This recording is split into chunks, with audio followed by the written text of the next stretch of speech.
Bonjour à tous et à toutes, nous vous souhaitons la bienvenue à Wake Up. Nous sommes rassemblés sur Lumière du Monde Télévision. Shalom Afri. Shalom Nami, elle est vêtue de rose. Oui. Comme les roses de Jérusalem, c'est ça? C'est ça, les roses de Jérusalem. Non mais c'est joli, c'est éclatant. J'aime bien les broches. Merci Aria, Voilà, oui, ça ma te va tenue me très vient de bien. Nugo. Sans oublier le collier. Monsieur, Ah ouais, Nugo, Voilà. si. Oui, merci Nugo à la qui boutique Nugo qui m'a vu ce Si matin. c'est Nugo à qui on fait vraiment un gros coucou. Ça va, oui? Oui, je vais bien. On part au cinéma. On part encore et encore au cinéma. Yeah, on adore les cinémas. C'est ça. Shalom Ati. Shalom la rose. Rosita, ça va bien? Rosalinda. Ça va très... Tu vas bien, ma sister? Oh, ça va très bien. Et merci à la boutique qui t'a vu. Oh, merci À beaucoup Nugo, à la boutique qui Nugo, fait vraiment de belles choses. Qui fait vraiment de belles choses. Merci beaucoup. Tonton Léon. Bonjour, Tonton Léon. Shalom Nami. Et j'espère que Tonton Léon va Shalom à nos m'apprécier. amis. J'attends Oui. que ça. Bien sûr. Tu es toute belle. Oh, merci, Tonton Léon. Vous allez bien, Tonton Léon? Bien, par la grâce de Dieu. Merci beaucoup. Et Noah, il va bien? Il va bien, C'est super. ainsi que les autres de la tribu. Ils vont bien. C'est super. Shalom, pasteur. Shalom. Vous allez bien, pasteur? Très bien, très bien. Très heureux d'être Très là. belle chemise, pasteur. Ah ben merci beaucoup. Très bien. On est en tenue de chez nous, comme De on chez dit. nous, Ouais. On aime bien. Aria Willy, on va prier. Ok. Adonai, notre Père, nous voulons te rendre grâce en ce matin. Merci pour ta présence au milieu de nous. Nous attendons une seule chose, que tu nous conduises. Au nom de Jésus-Christ. Amen. Amen. Merci Aria Willy. Disposons nos cœurs, ouvrons nos Bibles et méditons en compagnie du pasteur Désiré Yanké. Méditons ensemble.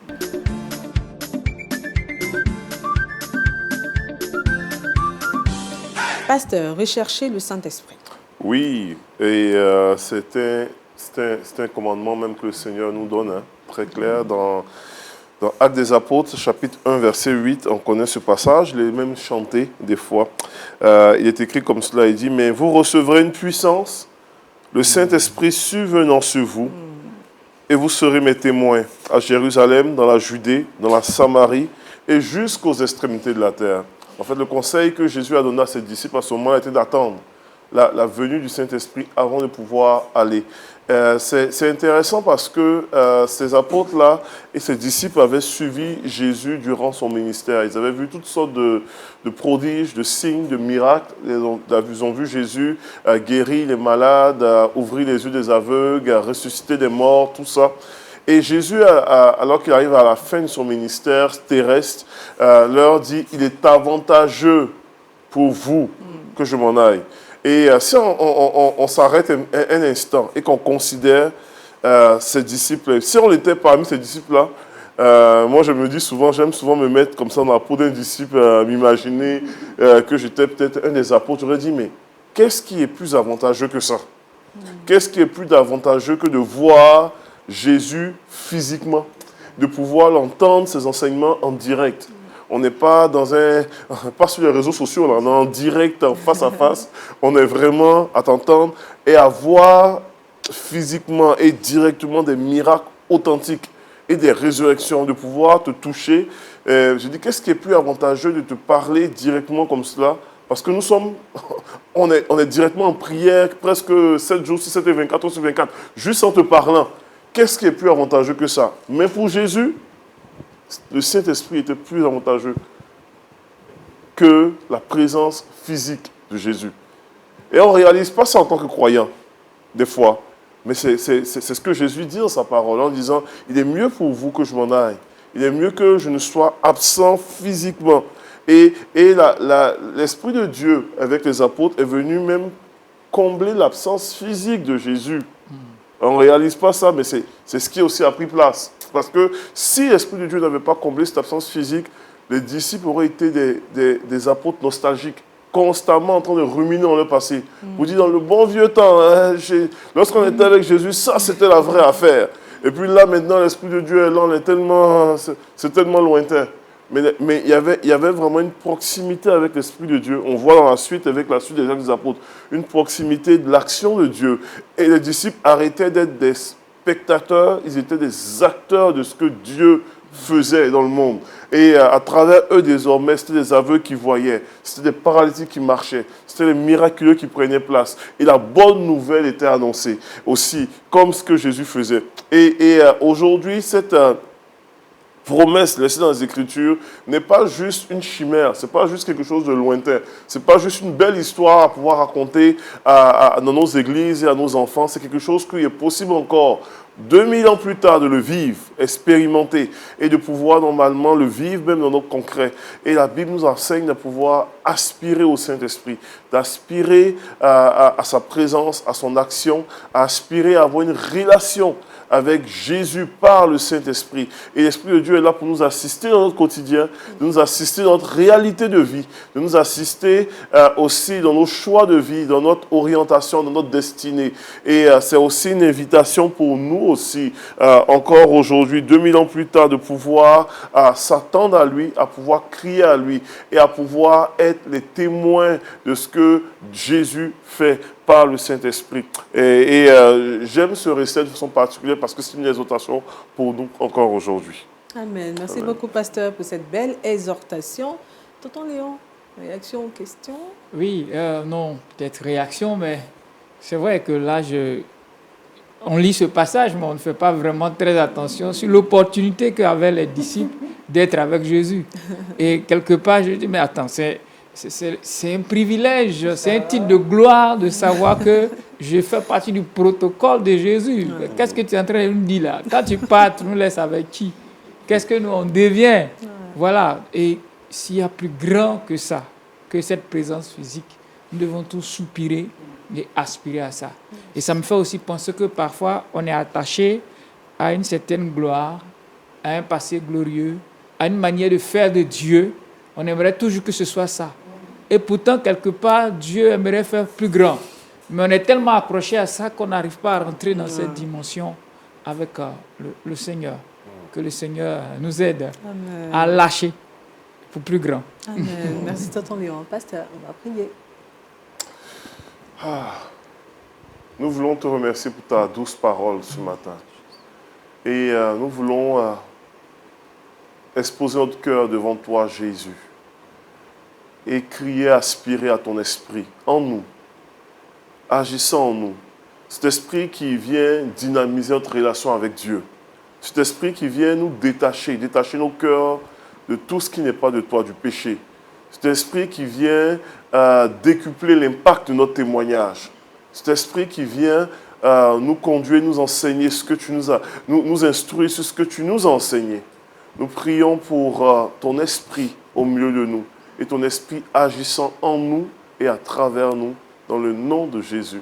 Amen. Amen. Amen. Merci, pasteur. Amen. Avis à tous les cinéphiles. Harry Aweli nous donne rendez-vous au cinéma dans Culture Actu.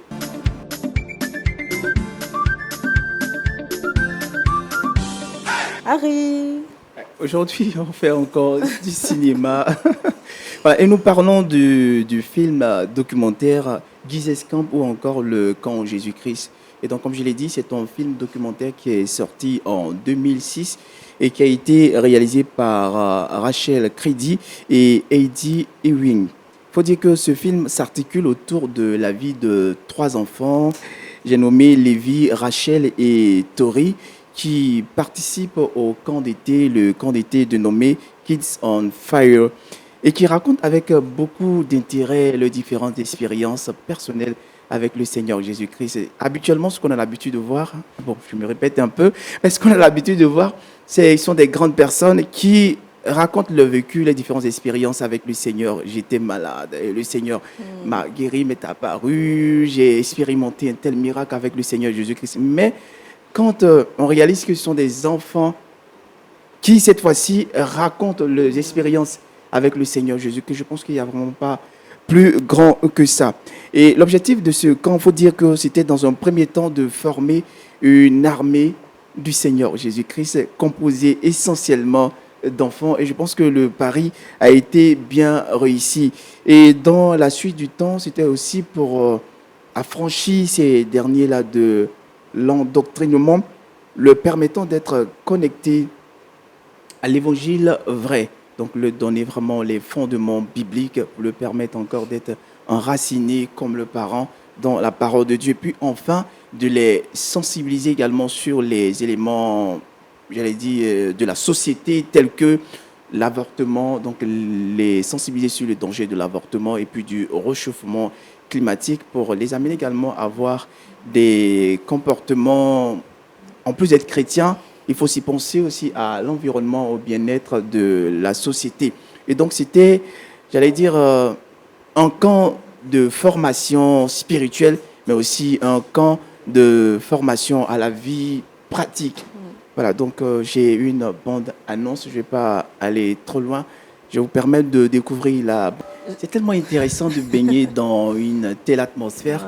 Je vais rapidement revenir sur quelques paroles fortes de cette bande annonce. Déjà, il commence par dire que je crois que nous sommes la génération et qu'avec cette génération, le Seigneur vraiment va... La génération clé que le Seigneur va utiliser pour pouvoir faire de grandes choses. Et là, il ne parle pas de quelqu'un d'autre, mais il parle d'eux, du groupe d'enfants qui est là. Mais une chose qu'il dit, qui retient encore mon attention, il dit que je sais aussi que Satan viendra d'un moment à l'autre et quand il va venir, il ne va pas s'asseoir. Ouais, là, tu m'arraches les mots. Là. Ouais, il ne va pas s'asseoir. Et donc, si Satan vient qu'il ne va pas s'asseoir, donc ce n'est pas à nous aussi, c'est pas à nous de s'asseoir, de rester les bras croisés et puis de regarder. Il faut vraiment qu'on se lève, qu'on se batte. J'ai vraiment aimé l'enfant en train de prêcher. Il dit, je suis en train de préparer une prédication, mais là, je suis en train de parler au Seigneur. Vraiment, c'est vraiment beau. C'est beau.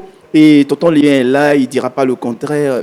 Permettre à nos enfants de côtoyer le spirituel, côtoyer vraiment la parole de Dieu. Il n'y a pas plus beau, il n'y a pas plus grand que cela. Vraiment, je vais te laisser maintenant. Tu m'arraches les mots, je peux rien dire.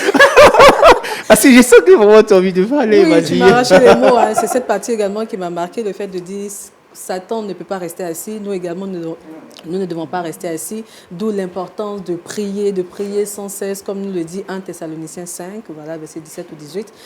Prier. Et puis voilà, j'ai bien aimé cette partie. Et puis, nous, en tant que parents, nous devons également encourager nos enfants à aller dans les camps bibliques, dans les camps de prière. Je me rappelle, nous, à l'école du dimanche, quand on dit vacances, les parents disent « Ok, tu prends tes affaires, direction, va au camp ».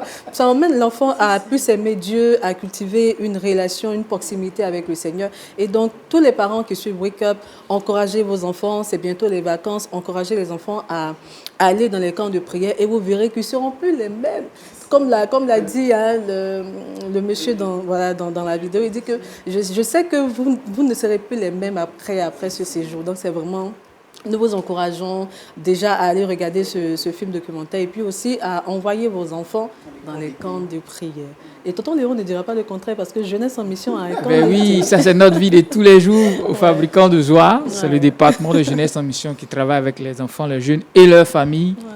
Nous avons des camps, des sorties. Dernièrement, en Pâques, on a fait une sortie. Et c'est des événements, nous, on a tellement de témoignages. Quand je voyais, il y a des images qui me revenaient. Connectons très tôt nos enfants à la présence de Dieu.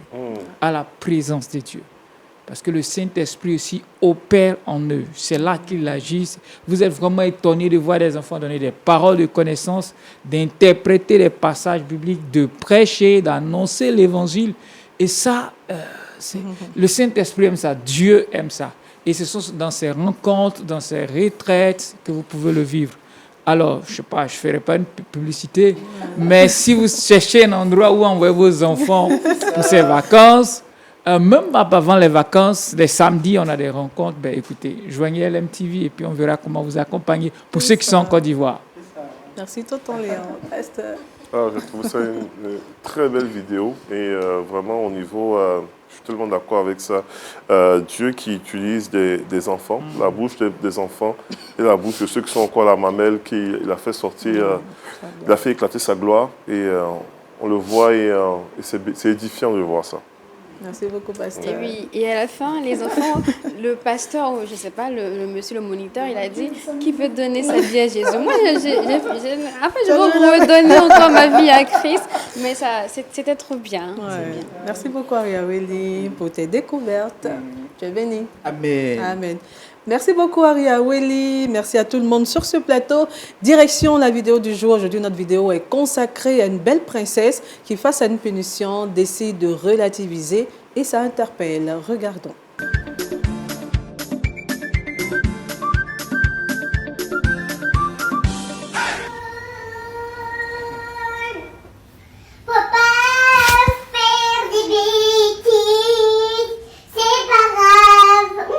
Des bêtises,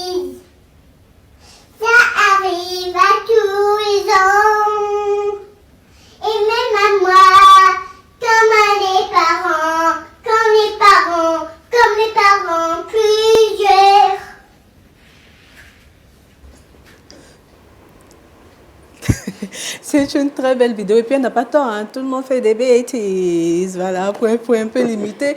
Et puis, elle n'a pas tort. Ça arrive à tout le monde est puni. Mais quelle attitude adoptons-nous face à une punition? Très souvent, on boude, très souvent, on pleure, et puis j'en passe. Mais elle, face à la punition, elle s'est dit, bon, je ne vais pas bouder, je ne vais pas pleurer, je décide de rester positive, de relativiser. Et puis, ça donne ce résultat qu'on vient de voir. Déjà une punition, et puis elle nous sort un single. Donc, vous imaginez, plusieurs punitions, c'est un album qu'elle va nous produire. En tout cas, c'est une belle leçon à tirer, et puis nous devons tous l'appliquer. J'aime trop son attitude. Et je ne manque pas de voir aussi ses talons. Je ne sais pas si tout le monde a remarqué, mais elle a porté Je t'ai dit oui, des escarpins bleus, hein, s'il te plaît. Escarpin, mais c'était bien son attitude. Et moi, je pense que c'est un statut visé. Hein. Je t'assure. Même les parents font des bêtises. Ça, c'est très bien, sa manière de prendre des choses, de punir et puis prendre la chose, de chanter et tout. Vraiment, la chansonnette. c'est pas tout le monde qui le fait. Hein. Oui, c'est rempli d'enseignements. Déjà, a priori, on voit une personne avec une humeur assez joyeuse qui ne se laisse pas abattre par, j'allais dire, cette situation. C'est vrai qu'elle a été punie, mais bon, après, il faut relativiser, il faut affronter la vie, il faut bien prendre les choses. Et je crois quand même qu'elle a bien pris les choses. Elle a bien pris les choses, si bien que, tu l'as si bien dit, elle a fait sortir même un single. Voilà, il faut dire que ça nous fait penser également aux différentes situations par lesquelles le Seigneur pourrait nous faire passer, mais nous savons très souvent et nous savons combien de fois, sinon comment est-ce que nous réagissons toutes les fois que nous sommes confrontés à des situations difficiles. On boude, on dit mais Seigneur, non, mais Seigneur, pas moi, pourquoi moi, pourquoi. Et pourtant, on peut adopter la même attitude que cette jeune fille. Mais par derrière aussi, quand je pousse un peu la réflexion, bon, il faut quand même une certaine limite parce qu'il ne faudrait pas qu'on tombe dans la manipulation après. Il ne faudrait pas qu'on tombe dans la manipulation parce que c'est bien de relativiser, mais en même temps, les parents sont censés donner des corrections aux enfants. Donc, quand tu relativises de la sorte, c'est comme si c'est toi qui donnais les leçons aux parents. Et du coup, c'est comme si le père n'a pas le droit de te punir.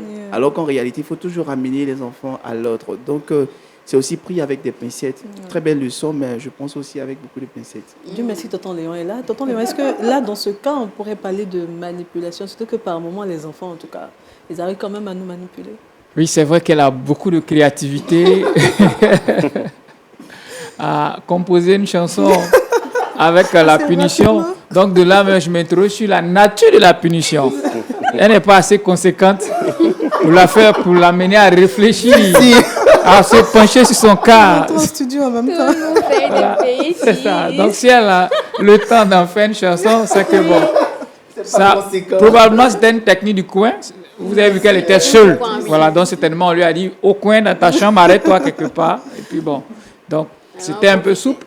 Mais oui, je pense qu'elle est assez drôle. Mais elle devrait pouvoir réaliser que les choix ont des conséquences.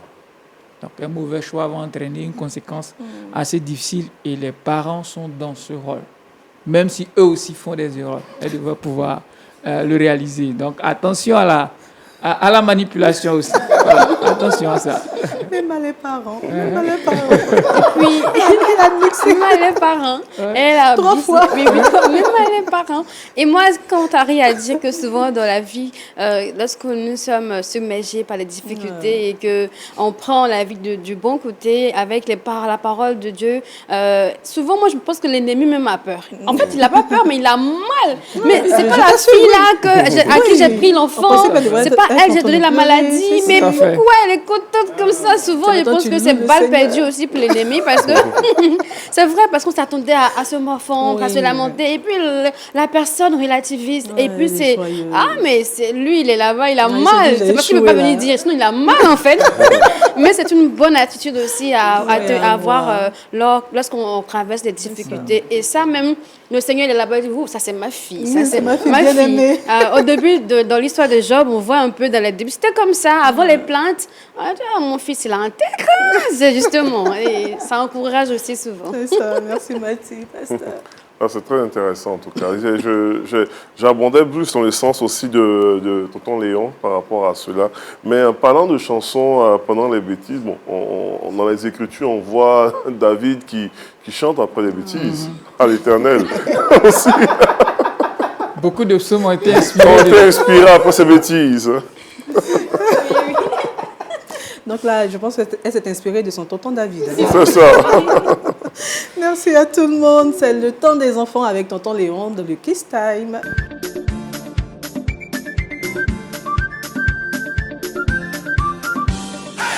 Trois facteurs clés à résoudre avec son ado. Oui. Là, je ne suis pas bien concentrée. Voilà, c'est ça.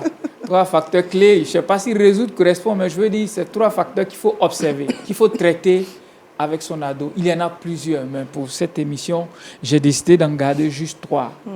3 fondamentales. Voilà. Donc, avec son ado, c'est-à-dire à partir de 12 ans et plus, même avant, 11 ans dans la préadolescence, commencer à travailler sur l'identité. Qui suis-je? C'est une question fondamentale qui prend toute sa place lorsqu'on est ado. Qui suis-je? J'étais tout petit, les parents m'ont dit saute, j'ai sauté, va, je suis parti, fais ceci, fais cela, même ce que je devrais porter, tout a été décidé. Et je suis entré dedans. À l'adolescence, je commence moi-même à faire mes propres choix, à prendre mes propres décisions. Donc, il faut que j'arrive à savoir, bon, dans tout ça, qui suis-je? Est-ce que je suis ce que l'on dit de moi, ce que moi-même je fais, ce que le monde semble me dire? Est-ce que je suis le reflet de mes résultats scolaires? Donc, il faut beaucoup travailler avec lui sur son identité en Christ. Qu'il est de Dieu, qu'il a été créé par Dieu, qu'il est aimé de Dieu et qu'il n'est pas le fruit de ce qu'il fait, mais le fruit de ce qu'il est. Donc, sur l'identité. Toutes les crises d'ado prennent leur racine dans l'identité. Un ado rebelle, en réalité, est en train de crier « Au secours, je ne sais pas ce qui m'arrive. » Donc, je passe par le chemin des bêtises, de la rébellion, pour attirer l'attention, pour demander de l'aide. D'autres seront plus silencieux, toujours pour demander de l'aide. Attention même à un ado trop silencieux. Tout va bien. J'aime dire aux parents, c'est drôle, on n'a pas mis au monde des anges. Les anges sont restés au ciel. Ne cherchons pas des anges. Cherchons des hommes qui vont bâtir une relation avec Dieu. Et des hommes qui vont bâtir une relation avec Dieu, tout y passe. On l'a vu dans la Bible. Donc les crises nous alertent, mais on travaille sur l'identité. Deuxièmement, à l'adolescence, il y a un élément qui est très important. Les amitiés prennent la place sur les relations familiales. On se sent plus à l'aise avec ses amis parce qu'ils semblent, en griffe, nous comprendre, ce qui n'est pas tout à fait juste. Moi, je dis, quelqu'un qui n'a pas trouvé des solutions à sa propre vie ne peut pas en trouver pour les autres. Donc, on est juste des aveugles, on se cherche entre nous. Voilà, donc, ses amis, qui sont ses amis, avec qui il marche, quels sont les différents centres d'intérêt, qu'est-ce qui les met ensemble? Travaillons à cela.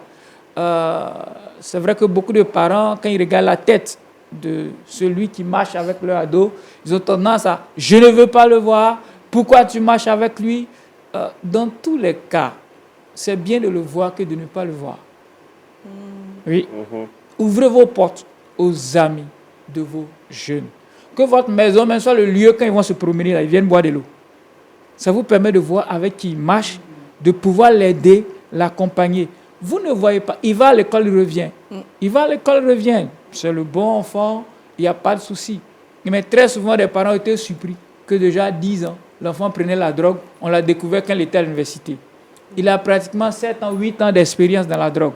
Le cas devient coriace à traiter.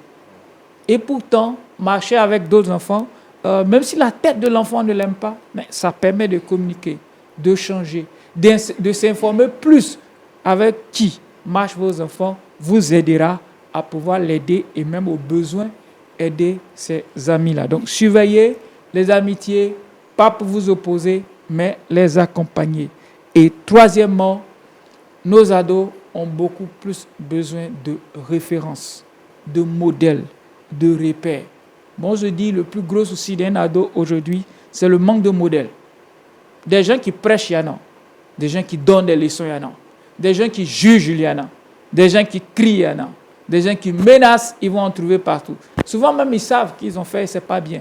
Mais des gens qui vont les prendre, les comprendre, les aider, être à la fois ferme avec eux, dans l'amour et leur montrer le chemin, le modèle. On ne fait pas ça et ils voient des gens qui ne le font pas. Pas des gens qui disent, mais qui ne le font pas. Mais des gens, même sans dire, le font et font bien. Donc, soyons des modèles, des exemples, pas des gens qui vont à chaque fois interpeller et rappeler le péché. Ils le savent, mais des gens qui, par leur style de vie, vont les encourager, leur dire c'est possible. On peut traverser ça, c'est possible. On peut vivre une telle crise, mais réussir au nom de Jésus. Voilà, Nami. Donc, 3 éléments, 3 facteurs à suivre. L'identité, les amitiés, et ils ont beaucoup plus besoin d'un modèle que des gens qui vont les juger et les condamner. Amen. Merci, Tonton Léon. Tonton Léon, je veux revenir sur les amitiés de nos enfants. Ok. C'est vrai que quand on voit la tête de cet enfant, on dit, oh, celui-là, je ne veux pas que tu marches avec lui. Mais souvent, on a l'enfant qui est bon, il a un bon comportement, tout ça. Mais dès qu'il commence à marcher avec un groupuscule d'amis, là, automatiquement, il est un peu bizarre. Dans ses agissements à la maison, il y a soit un manque de respect, soit le mensonge qui commence à primer, tout ça. Comment, en tant que parent, on peut déjà, c'est vrai, il ne faut pas juger l'enfant, il ne faut pas truc, mais comment arriver déjà à changer notre enfant et surtout l'emmener à se détacher? Parce que les enfants des autres, on ne peut pas avoir une influence sur eux, mais comment déjà emmener son enfant à se détacher de ces amitiés-là et puis à transformer le comportement de notre enfant? D'accord. Dans tous les cas, toute amitié toxique doit être traitée. Voilà, je parle d'accompagnement et tout ça, c'est pas que c'est aussi rose, hein. Si vous voyez que votre enfant est sous l'emprise d'une mauvaise influence venant de ses amis, vous devrez être ferme. Vous ouvrez la porte à leurs amis, mais en même temps, on n'ouvre pas la porte pour que ce soit un marché où tout le monde va et vient, mais pour identifier clairement la menace. Et si vous voyez une menace, votre rôle est de travailler à parler avec votre enfant, à faire des choix, des bons choix pour sa vie, et donc à pouvoir se séparer de tout ce qui pourrait l'amener à se détourner de la voie de Dieu. Les mauvaises compagnies corrompent les bonnes mœurs, c'est biblique. Donc si tu marches avec quelqu'un qui prend de la drogue, ne dis pas que moi, papa, je sais les dangers, je connais les dangers, mais un jour, tu seras influencé. Souvent, le problème, ce n'est pas la drogue, c'est les valeurs. C'est une absence de valeurs qui m'a poussé à rentrer dans la crise. Donc, à force de marcher avec lui, vous allez partager les mêmes valeurs et cela va vous influencer.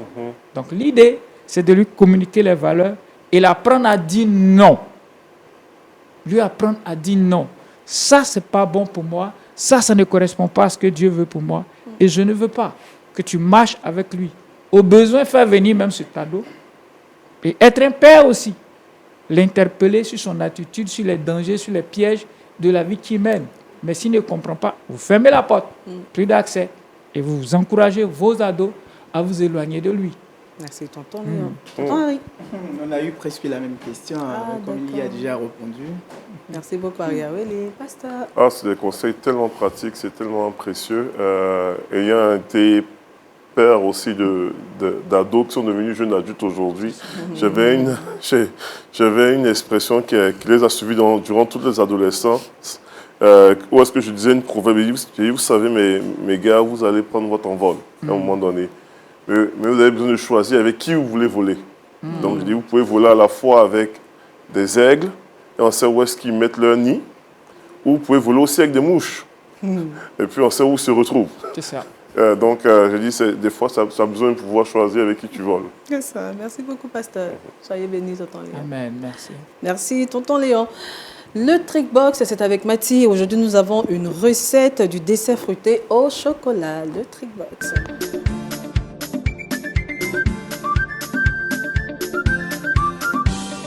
Mathie, Oui, merci Nami. c'est l'heure de prendre le petit déj. Allez, Rosita. En fait, avec les enfants, on a l'habitude de dire qu'il faut manger équilibré. D'ailleurs, c'est pas seulement les enfants. Il y a nous-mêmes, les adultes aussi. Et avec les enfants, c'est pas du tout facile de les faire consommer du fruit parce que très souvent, ils aiment grignoter. Mais grignoter entre les repas ou peut-être quand ils grignotent, c'est plutôt les bonbons, les petits trucs, surtout les enfants en bas âge. Et ça, il faut résoudre ça. Et ce matin, je veux parler des enfants de 1 jusqu'à 8 ans, même à 10 ans, voilà, qui aiment beaucoup grignoter les sucreries et tout, les confiseries. Et ce qui n'est pas très bon pour la santé, c'est vrai que le sucre est bon, mais je privilégie le sucre naturel. Et pas trop les bonbons industrialisés. Mais je voudrais ce matin juste donner une recette à chaque parent qui nous regarde ce matin, qui voudrait faire incorporer, c'est-à-dire transmettre le goût des fruits aux enfants. Donc, c'est vrai que peut-être vous avez votre enfant qui aime manger un peu de fruits, un peu de chocolat et tout. Donc, ce matin, j'ai une recette qui va vous permettre de combiner les deux. Donc, vous prenez le fruit de votre choix. Et puis, vous combinez au chocolat. C'est possible. On en voit aussi avec les pâtisseries, en pâtisserie du moins, c'est avec les gâteaux d'anniversaire, etc. Donc, ce matin, comme je le disais, c'est de combiner à la fois fruits, à la fois chocolat. Donc, regardons ensemble. Je vous propose la recette de chocolat et de la fraise. Vous voyez comment il faut concocter ce mélange pour donner, en tout cas, l'envie à votre enfant. Pendant qu'il mange le bonbon, pendant qu'il mange le chocolat, il mange aussi le fruit. Donc, regardons ensemble la recette.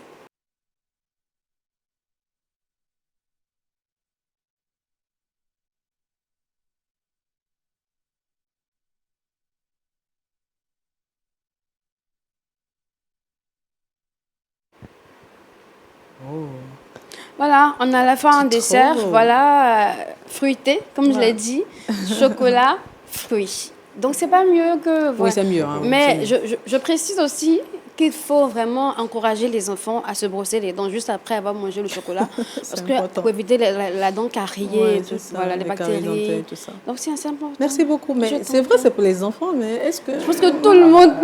D'accord. C'est tout pour ce que les enfants. j'attends. Ça va être très appétissant. Très appétissant. Dans tous les cas, nous sommes tous enfants de quelqu'un. Voilà. C'est bien Je suis dit, d'accord. voilà. C'est bon. Oh, mais très appétissant. On a testé. Je suis un enfant. L'enfant de quelqu'un. Mais Mathilde, tu nous réalises cette recette quand? Avant le départ du pasteur, hein, s'il te plaît. Pasteur, vous êtes d'accord, hein? Très d'accord. D'accord. Merci beaucoup, Mathilde. Terminons cette émission avec le saviez-vous.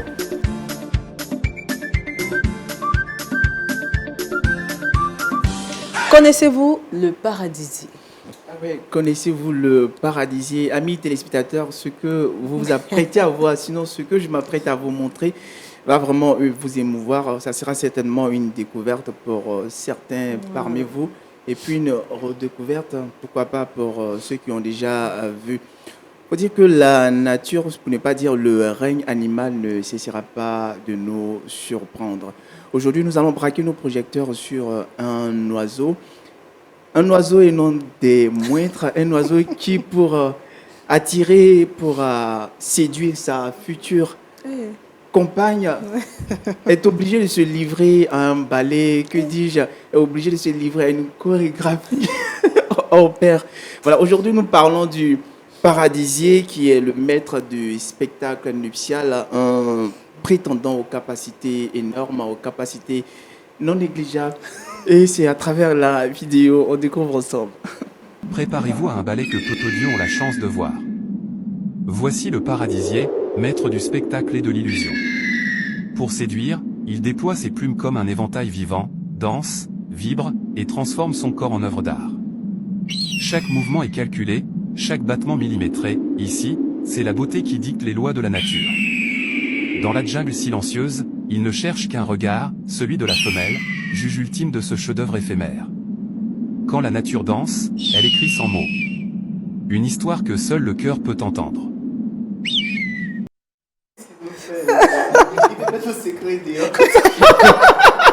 Non, mais je réalise que l'amour nous fait faire des choses. Hein. Si. Même aux animaux. Et puis, il faut reconnaître que les femmes, vous êtes vraiment une bénédiction. Oh. C'est vrai qu'avec beaucoup de pincettes, il faut le dire, c'est pas pour vraiment de manière extravagante que je le dis. Hein.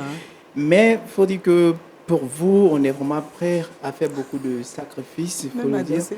Donc le monde animal n'est vraiment pas épargné, mais tout ça c'est pour la gloire de Dieu, Ouais. vu que le Seigneur a dit l'homme quittera son père Yes, et sa amen. mère pour s'attacher à une femme, et les deux deviendront une chair. Donc bon, il n'y a vraiment pas de mal en cela. Mais bon, après, il faut penser aussi à ça. Mais Harry, serais-tu prêt à danser pour conquérir le cœur de ta bien-aimée, de ta future bien-aimée? De nature, franchement, j'aime pas vraiment impressionner. Oh. Je suis tranquille, je suis Oh. moi. J'aime vraiment pas impressionner. Mais je suis prêt à faire des sacrifices pour Oh. montrer à une personne que je tiens à elle. Voilà. Ça, c'est moi en tout cas. Oh, c'est trop beau. J'aimerais bien voir. Hein? Pasteur, c'est beau, hein? C'est très beau. C'est très beau. Tonton Léon, le paradisier. En fait, c'est Harry. S'il nous sort cette vidéo, c'est parce qu'il en est capable. Harry nous dit pas tout, hein, tonton Léon. Voilà. C'est parce qu'il est capable de sortir. De démontrer ses talents. De démontrer tout ce qu'il faut pour sa bien-aimée. Donc, je sais pas. Oui, je crois que Harry ne peut pas nous montrer quelque chose comme ça et nous dit que lui, il veut rester lui-même. Il ne nous dit pas tout, tonton Léon. En fait, il est en train de s'exercer. Donc, cet oiseau l'a inspiré. Donc, Pour montrer tout son talent. tout son talent, voilà. Waouh, la sœur, vraiment. Donc, La allez, sœur, tu nous Harry, suis, hein. lâche-toi. Hein. Qu'est-ce que tu peux faire pour la sœur? Je vais essayer. Quand on aime, on est inspiré. On est très inspirés. Merci beaucoup, tonton Léon. Merci, Harry Willy. Merci, Boussole. Acte 1, le verset 8. Mais vous recevrez une puissance, le Saint-Esprit survenant sur vous, et vous serez mes témoins à Jérusalem, dans toute la Judée, dans la Samarie et jusqu'aux extrémités de la terre. Amen. Merci, Mathie. Merci, Harry. Gentil. Tonton Léon, merci. Merci. Pasteur. Merci Belle beaucoup. chemise encore une fois. Ah, merci beaucoup. Vous, c'est très bien. Merci beaucoup, Pasteur. Merci à la boutique Nugo qui m'habille ce matin. Merci à vous pour votre aimable attention. Portez-vous bien, prenez soin de vous et puis sachez que nous vous aimons. Bye bye.